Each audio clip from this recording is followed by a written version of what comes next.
कांग्रेस आज पूरे देश भर में अपना 139वां स्थापना दिवस मना रही है। फरीदाबाद में चूँकि हरियाणा के पूर्व विधानसभा स्पीकर कुलदीप शर्मा पहुंचे हैं, उनसे बात कर लेते हैं। सर, 139वें साल में आप एंट्री कर चुकी है कांग्रेस, इस सफ़र को कैसे देख रहे हैं शुरुआत से और अब तक? हम सब कांग्रेस जनों के लिए अत्यंत गौरव का पल है कि आज हम 28 दिसंबर को अपना स्थापना दिवस, कांग्रेस का स्थापना दिवस मना रहे हैं। यहाँ झंडा आरोहण हुआ है, सभी कांग्रेस जन यहाँ पर एकत्रित हुए हैं।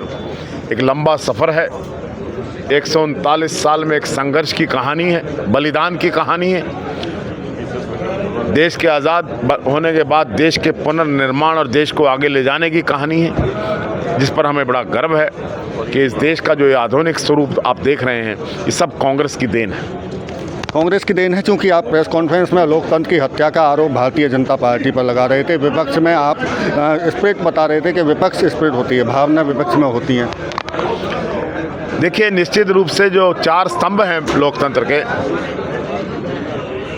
उसमें जैसे पार्लियामेंट है, पार्लियामेंट में अब विपक्ष के महत्व को इन लोगों ने नगण्य कर दिया है। विपक्ष को बाहर निकालकर कानून पास करते हैं, लोकतंत्र की हत्या हो गई है। दूसरा स्तंभ जुडिशरी है। जुडिशरी के ऊपर इस प्रकार से अटैक हुआ है कि 4 सुप्रीम कोर्ट के जजेस आकर निकले कि we are not free agents.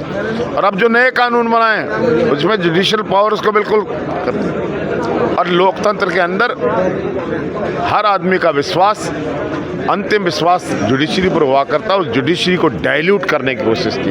उत्तर से दक्षिण राहुल गांधी की भारत जोड़ो यात्रा, लेकिन अब पूर्व से पश्चिम के लिए मणिपुर से और मुंबई तक यात्रा होनी है। लेकिन जो पिछली यात्रा थी उसका जो असर था वो मिला जुला देखने को मिला। कर्नाटक आपने पाया, तेलंगाना पाया, हिमाचल पाया, लेकिन आपने 2 सत्ताएं गंवाई भी, राजस्थान और छत्तीसगढ़। बीजेपी कहती है कि उनकी यात्रा कहीं ना कहीं उन्हीं के लिए नुकसान पहुंचाती है, कांग्रेस को नुकसान पहुंचाती है। देखिए, जहाँ तक राहुल गांधी जी का सवाल है उनकी यात्रा का, एक बात देखो, एक पैटर्न देखिए आप।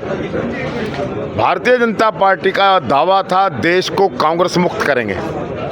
आज समस्त दक्षिणी भारत से भारतीय जनता पार्टी विमुक्त हो चुकी है। जो दक्षिण भारत जो है भारतीय जनता पार्टी से विमुक्त, राहुल गांधी ने दक्षिण से यात्रा शुरू करी थी, उसकी प्रभाव देखिए आप कि आज तेलंगाना 10 साल के बाद कांग्रेस की झोली में आया, अब आंध्रा आएगा।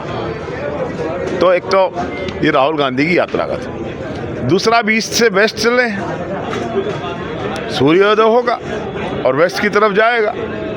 उम्मीद है आपको सूर्योदय होगा, लेकिन जिस तरह से राजस्थान में आपने सत्ता गंवाई, चूँकि पड़ोसी राज्य हरियाणा में हम हैं, कैसे देख रहे हैं आने वाले विधानसभा चुनावों को हरियाणा में, कैसे देख रहे हैं कांग्रेस? मैं इस बात को कहने में कतई गुरेज नहीं करूँगा कि अगर हमने राजस्थान, मध्य प्रदेश और छत्तीसगढ़ में सत्ता गंवाई है,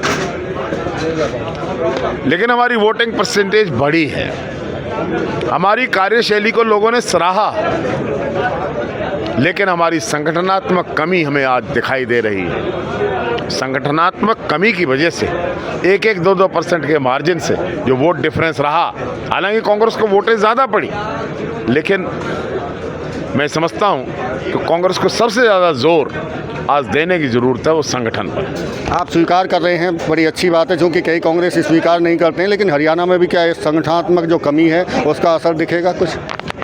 देखिए, अब हमारा लोगों से गठबंधन हो चुका है हरियाणा के लोग, अब क्योंकि Congress is the only alternative. एक तो स्टेज होती है देयर इज़ नो ऑल्टरनेटिव, एक Congress is the only alternative. इस भ्रष्ट निकम्मी सरकार को उखाड़ फेंकने के बाद लोगों के सामने एक चेहरा निकल के आता है, वो है कांग्रेस का। इसलिए कांग्रेस यहाँ विकल्प है और संगठन के निर्माण के लिए भी प्रक्रिया जारी है, जल्दी इस संगठन का निर्माण होगा।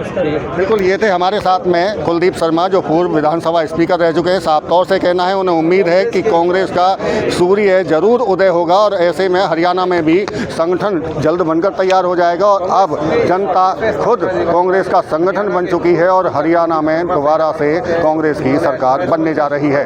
फरीदाबाद से देवेंद्र कौशिक, इंडिया न्यूज।